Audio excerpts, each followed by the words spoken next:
début de semaine, bisika nyonso ozuri Baku ya Kolanda Mag FM ya mokula lelo yango bandimbo tenebino.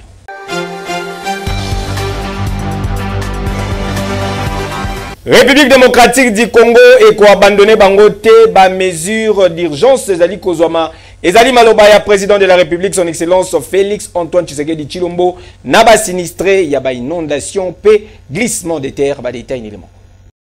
Ma compassion la plus sincère et ma solidarité indéfectible à l'endroit des familles endeuillées et des sinistrés. En cette heure de peine et d'angoisse, je veux leur dire que la République ne les abandonnera pas. Je tiendrai très bientôt personnellement une réunion de crise avec les membres du gouvernement central et les autorités de la ville-province de Kinshasa afin d'évaluer l'ampleur de la situation et de prendre sans délai les mesures d'urgence qui s'imposent. Rien ne sera négligé pour soulager les souffrances, protéger les vies et prévenir de nouvelles tragédies. Je voudrais vous demander de vous lever, s'il vous plaît, et d'observer un moment de recueillement en mémoire de ces victimes.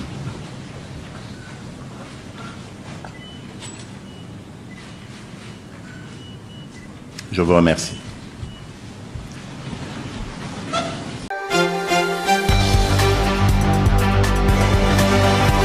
Catastrophe naturelle la ville-province ya Kinshasa, inondation, paix, glissement des terres. Vice-premier ministre, ministre de l'Intérieur, Sécurité, Décentralisation, paix, affaires coutumières, Jacquemin Chabanilouko à Sali Point, Boulanda. Bon, le bilan, il évolue au jour le jour. Il faut dire que c'est depuis hier que nous sommes en alerte et en urgence après les pluies diluviennes de Kinshasa qui ont créé des dégâts beaucoup plus dans la partie ouest de la ville, dans la commune de Kimwenza, oui, où déjà avec les 18 têtes d'érosion qui étaient déjà prises en charge, nous avons connu des dégâts assez importants au niveau de la nationale numéro 1, mais aussi des glissements de terrain qui ont emporté certaines maisons et qui ont causé aussi des dégâts en vies humaines qui ont été enregistrés avec un bon nombre de blessés. Nous avons hier malheureusement enregistré 22 cas de décès, 46 personnes hospitalisées prises en charge et des familles aussi qu'on a recueillies dans un centre au niveau de Kimwenza, où il y a 75 familles qui s'y retrouvent déjà depuis hier. Hier, en fin de journée, nous avons tenu une réunion d'urgence où nous avons mis en place la cellule de crise à laquelle nous avons donné la supervision à la commission permanente d'alerte et d'urgence du ministère de l'Intérieur, avec qui les autres services qui sont concernés dans les cas de catastrophe de prendre en charge la population et tous les cas de sinistres. Nous nous étions engagés non seulement à évaluer la situation, mais à prendre des décisions principalement sur la partie ouest qui était concernée pleinement dans la journée d'hier. Et il était aussi question de la desserte en eau, qui malheureusement, surtout la station de Njili, depuis hier avait connu certains problèmes, donc on avait déjà pris certaines dispositions. Et malheureusement, ce matin, nous nous sommes réveillés avec la partie est de la ville de Kinshasa qui a été prise dans des inondations suite à des pluies diluviennes qui ont pris toute la journée d'hier dans la province du Congo central, qui ont fait que les rivières de Njili et de Lukaya ont débordé et ont emporté même submergé le boulevard Lumbumba, ce qui a bloqué la circulation depuis hier, causé beaucoup de dégâts dans les communes de Limete, de Njili et de Massina.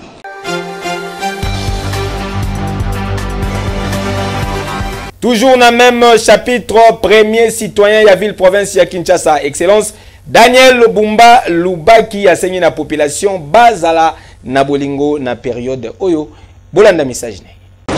Bon, d'abord, tout ça va informer les Kinois que tout ça, une situation de crise par rapport à catastrophe naturelle aux Alimbola Bongo et Betaki à Kinshasa raté, mais environ à Kinshasa au sali que Maïwana et afflué à Kinshasa et provoqué bon honneur sur tout le monde qui. Alors l'autre s'est déployé qui depuis hier d'ailleurs ti dans mon courrielo pour évacuer le sinistre pour accompagner gestion malonga crise. Certes il est vrai, tu peux ici quand même des condoléances pour la famille éprouvée depuis hier, mais également tu as rassurer la population en opinion que l'État a été aux côtés. Il y a la population de Kinshasa pour na bongo ko sunga bango to sungi comme il se devait to évacuer ambulance ezalaki bord ezalaki wana ba pirogue ezalaki même bateau ba se portaki au nom la ville pour rekende ko sauver bongo ba vie humaine. Alors bilan to ko présenter bilan yango na mikolo ezali koya mais to sengi pe lisusu un élan de solidarité parce que comme ça est bon qu'on continue. Mais parce que ils allaient bon tout aménager pour nous sinistrer. Tout c'est un élan de solidarité parce que na Bitumba au tout biso moroté, la partenaire et bien va accompagner biso. Il y a mon tuya to présenter un remerciement à biso à la très distinguée première dame avec sa fondation qui nous a accompagnés sur toute la ligne na ba fronyoso na mambo to bénéficier d'angwa mais également un partenaire mususu to mon peu 1000 vestes ayaki na ambulance naé na logistique na peu pour na ko aider biso. Tout le monde aussi American Water accompagné Gibiso pour nous repérer ça vraiment inabaju. Tout c'est une élan de solidarité. La population va aller pour traîner dans nous. Bah tu vas hors bord. Tu vas reconnaître que ça s'associe à Biso pour que tout ça la moussa na sous na lombango et que ça intéressant parce que il y a plus de bonheur à donner qu'à recevoir. Donc Kinshasa, ils allaient bongo maintenant là à la normale. Bah, il y a déjà des crues, c'est vraiment Ekiti, Fulité, Zongi, na boulevard Lumumba, mais c'est également, tu allez pour continuer l'évacuation, au Bazali Bongo, Nabisika Malonga, au Bazali Bongo, la situation, il y a Malonga, on a profité de l'occasion, pour la population à Kinshasa, on a dit que la zone où il y a pour la Kotonga, Botika Koluka, Kotonga wana. Parce que le problème est que la catastrophe est que là. Mais ceux qui vont se retrouver dans la zone non édifiante, ils disposer de risque où tout le monde est là. La vie humaine est coufie. Vous voyez? Parce que tout, mais également, tu peux il y a un fonctionnaire véreux. Où ils vont octroyer un site, soit un titre à Malongate, ou soit accompagner acquisition d'un titre dans le site de l'Ongobanité, parce que Mbogetam a une norme. En absence de norme, nous avons makambo. Donc, à côté, on peut tout ça, pour gérer la catastrophe, la crise. Parce que tout, c'est positionné qui m'a monté. Merci. L'accompagnement de la population sur l'ensemble, mais Bitumba et Silité, pour continuer les sous-sous, pour qu'il y ait Koluka, Batoyo, Bazali, dans la situation à Longate, Natine, tout est bon pour assurer gestion crise. Donc, voilà. Tout ça, bon, et longo. Les télévisions arrivent, non. Tout ça, les tambour la vision, mon konzamboka, au atik la population qui nous a été. Tout qui en son nom, tout ça, les moussala en son nom, depuis hier jusqu'à maintenant, et tout ça, qu'on continue en son nom. Parce que mon konzamboka, avec bon tous à la côté population, on a un programme naïe, ils allaient bon destiné pour améliorer les conditions avec qui non. Donc catastrophe naturelle et yaka. Mais l'État a pour assurer meilleure gestion. Il y a un salaire de ça et puis voilà. Toko Sengali Susu, moi observation, il y a Mawa pour la famille de Tikibiso. Tobanzi était ensemble, Toko transformer Kinshasa pour toper Sayango, robe Nango, d'antan. Tous à bon focus, la vision toujours présentée dans Kinshasa Bonga. Les Ali Bongo et au Samba Malamorote. Ensemble, surtout décliner en gros. Tout le monde a Kinshasa, Kinshasa pour vous la plus intégré que tout ça l'ango et longo.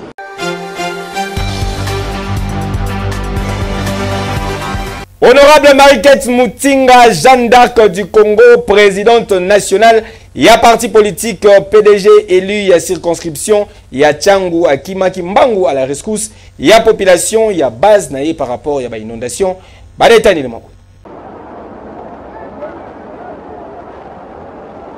Ah oui, na souci azalaka na yango po na ba vie pe bien-être ya ba électeur na ye mokonzi ya Tchangu maman magnifique maman formidable honorable Marie-Kate Mutinga bakiselaka ye Jeanne d'Arc du Congo présidente nationale ya parti des démocrates pour la bonne gouvernance akangaki misute tangu azwaki sango ya pasi oyo sango ya ba inondation oyo uti ko frapper population ya Tchangu base na ye mbangu la Jeanne d'Arc du Congo honorable Marie-Kate Mutinga akitaki na terrain po na ko vivre ye moko réalité ya catastrophe oyo eye lisusu ko bakisa pasi likolo ya pasi oyo peuple congolais en général azalaka na yango na agression rwandaise na partie est ya République démocratique du Congo. Ndenge kaka bozali komona boye mokonzi ya Tchangu akotaki ye moko na kati ya mai ya salite amati na bwatu po na kokende ko sauver ba vie à l'exemple ya bébé oyo bozali komona bébé moko ya 6 mois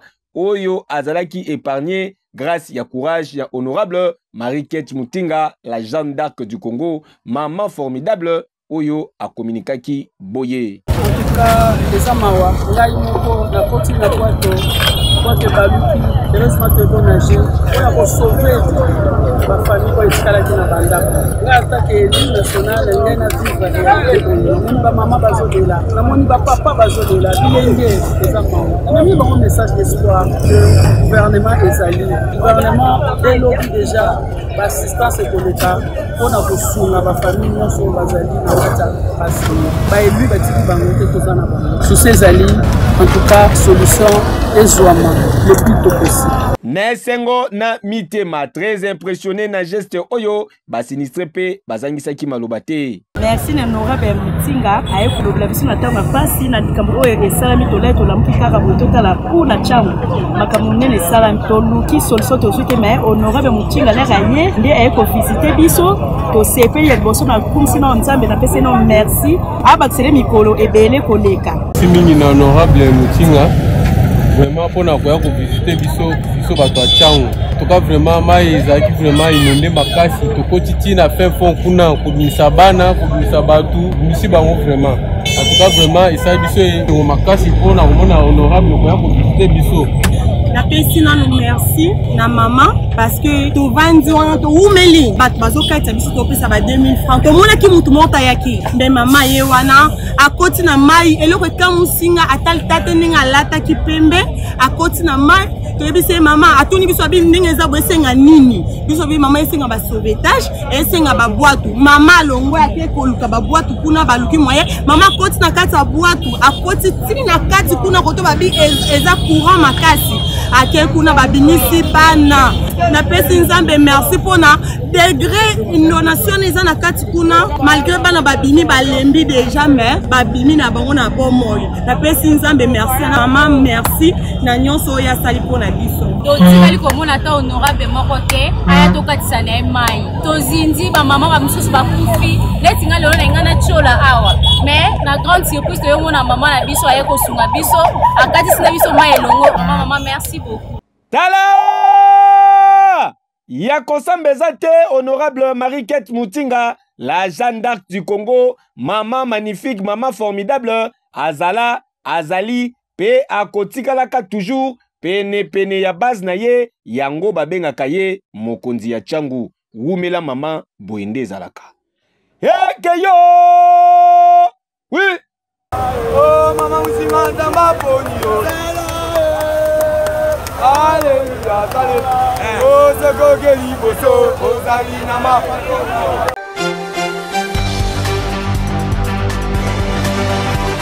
Membre à parti politique SID Prince Epenge a sali cri d'alarme par rapport à la population et à quartier Ndanou Bouzoubalite. Alerte, alerte, alerte, SOS. Situation aux zones quartier Ndanou a on a limité la ligue catastrophique. Je connais bien ces quartiers Ndanou. La situation est dramatique. Ce qui te l'équipe sur Boutu à l'élo ce dimanche au lundi et que c'est le réalité. Lobby na quartier Ndanou awa 17e limité pour qu'on le contacte Bibende. Depuis Mboule Betaki nous lobby jusqu'à dimanche matin, la situation est dramatique. nde boza komona population boîte nde ekomi moyen de transport encore que boîte yango ezokende bisika nyonso te bomoni bato likolo ya bandako depuis samedi bato bakangami likolo ya bandako na bango bandako boyebi ke bafondation eza malonga te soki tolekisi butu ya lelo dimanche vers lundi bandako mosusu kokoya na bato na kati bato baa na batoi bato mosusu baza na kati ya ba deuxième troisième niveau mai ya komela eyali te eloko ya kolia eyali te eza na bamama mikolo bayali bato bayali maladi bayali bana mike bayali c'est rôle ya gouvernement balobi gouverner c'est prévoir. S'il y a un plan de contingence, on peut faire face avec n'importe quel problème. Les Alimboula, c'est vrai, nous avons mais on peut limiter les dégâts. On peut limiter les dégâts. Un, bâtir dans un canot rapide et il y a éveillé pour évacuer la population. Deux, un hélicoptère militaire. Un hélicoptère militaire, on a un dolo à bâtir dans Yango, il y a un plan général, photographie générale de la situation. Pour pas faire ça, bateau, on a canon information. Ici, il faut pas que les gens évacuent parce que pendant que nous sommes, va continuer à rendre monter. Pendant que c'est beaucoup plus fragile que Bamoussous. C'est ça demande au principal parce que le bateau est quitté. Je suis ici sur le quartier d'Anou, na 17e Marie limité. C'est là où j'ai grandi. Je connais bien les lieux. À quoi sert le pouvoir? Pourquoi tout le monde a pouvoir? Ils apprennent à faire la boulamme. Ils apprennent à intervenir. Vous avez faire la consultation, vous avez marché.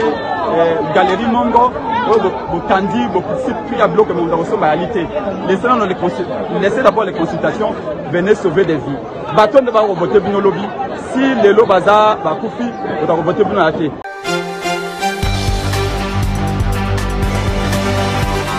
AIM Congrès 2025 au Premier ministre Judith Suminwa Tuluka a dit que séjourné na Abu Dhabi. Bas détail.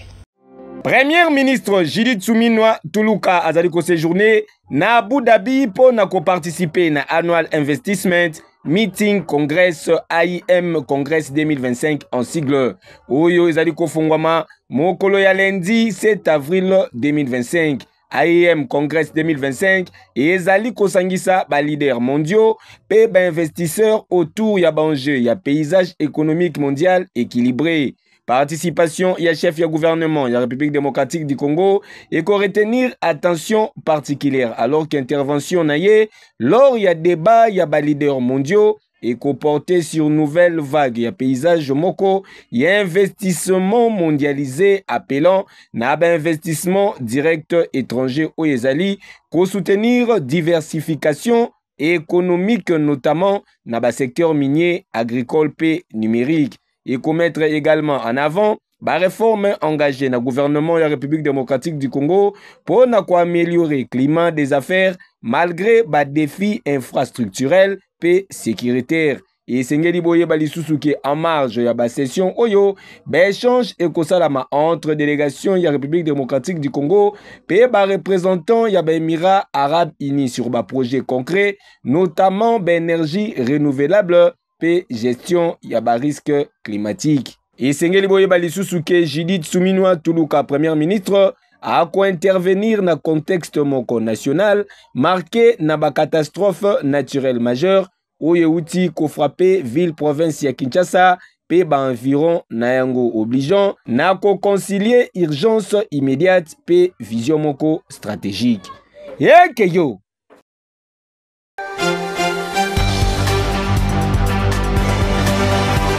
iFest Dali Bongo application Oyo Afriland Fest Bank CD APC na baboni na ye. Ba détail.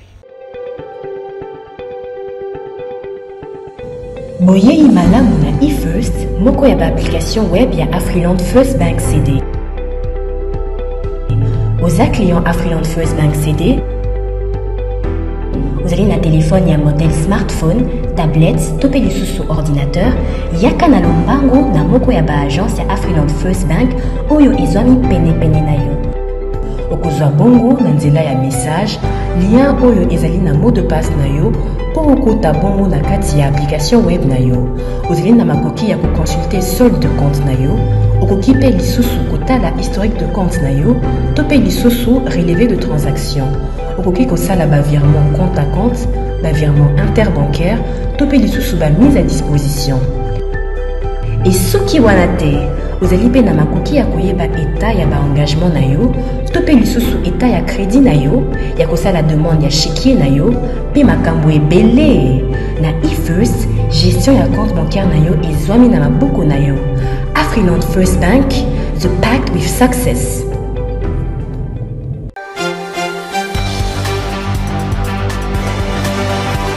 Eza possible mokola lelo okoma kolo lopango soko sali confiance na mona mboka Ziko Mukanga.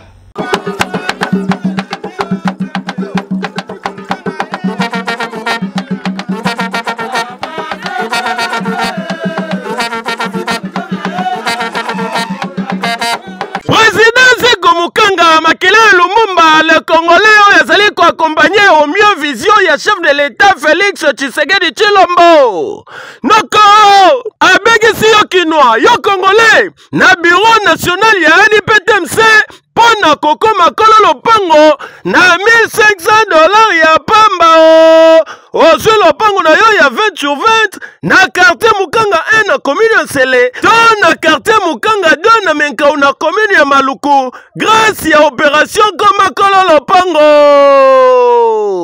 Sur place okokuta badepo ya ciment, badepo ya babarre de fer, badepo ya mabaya ezala pe ba forage ya minene ba groupe électrogène nyonso ezali wana sur place pona kosalisa bino botonga bandako na bino noki na facilité. Tala paysage oyo kitoko oyo okozwa yango kaka na quartier Mukanga 2 lokola na Ottawa kuna na Canada. Ebongo opération comme patron moto ya depne na $1,300 ya pamba avant ezali ya $400 ya pamba moto ya 3 pneus $4,500 ya pamba, avance ya $2,000, le reste fute yengo malembe na délai ya 4 mois mobimba. Okogebe kosoba bus Mercedes Force ya mokwake na $30,000 ya pamba, avance ezali nango ya $10,000 ya pamba, le reste okofuta malembe pendant 10 mois mobimba. Nyonso oyo ezali grâce ya Ziko Mukanga makila ya Lumumba Kolo Congo. Noko pona ko améliorer social ya population congolaise, Ziko Mukanga asaleli bino 300 hectares ya bilanga pe maziba ebele ya bambisi oyo kosala ke lobby congolais aliangolo siko na facilité. Tala adresse ici yebana avenue Victoire numéro 42, deuxième niveau ya galerie Efra na quartier Kauka na commune ya Kalamu oza mobimba. Référence are mabaya okobunga te ozwi lopango na yo ozwi moto na yo okomi patron. Excellence, excellence, le patron lui-même, excellence, le président Ziko Mukanga.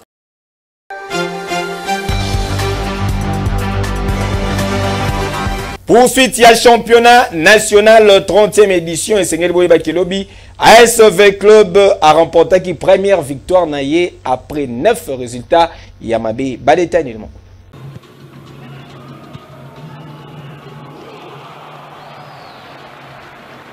Après une série, il y a 9 matchs sans victoire, AS Vita Club a retrouvé enfin chemin de la gloire. Lobby et l'équipe en match comptant pour la 20e journée. Il y a phase classique, il y a championnat national dans le stade des Martyrs de la Pentecôte.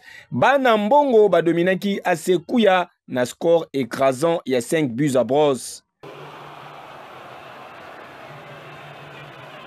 Match Oyezala qui marqué na performance éclatante, il y a joueur, il y a ASV Club, Oyo Balakisaki, grande détermination pour se qualifier pour la phase, il y a playoff.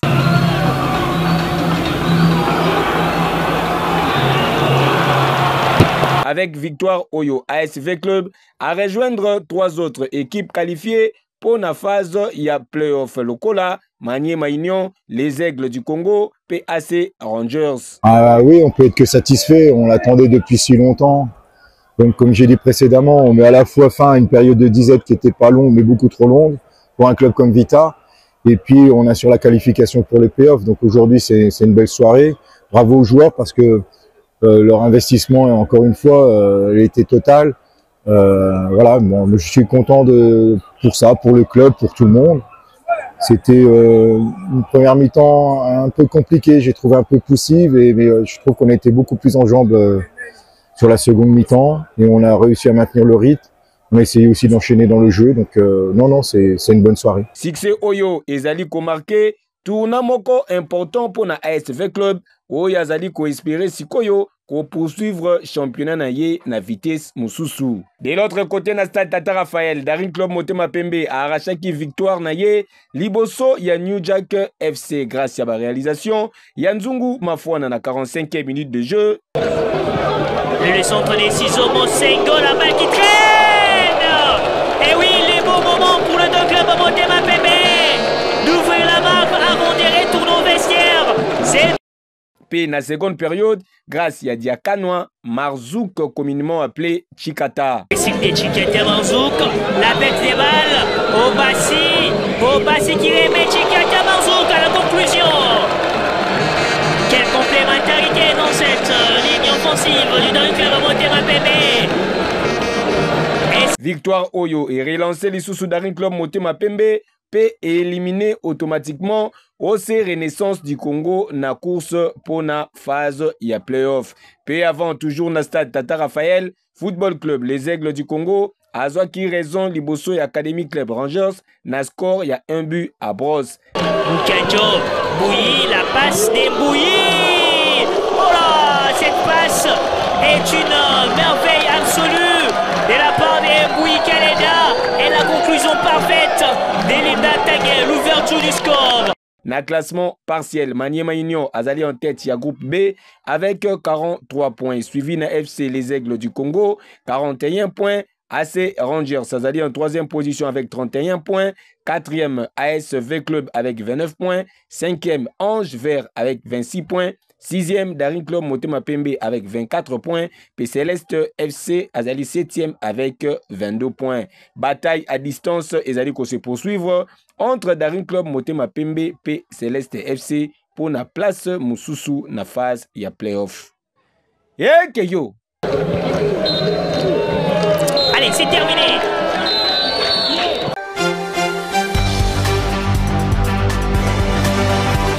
Page rose en édition Yamokola Lelo Botikato souhaité joyeux anniversaire na maman Patience Lokonga, la mère des filles maman Yabana Ebele.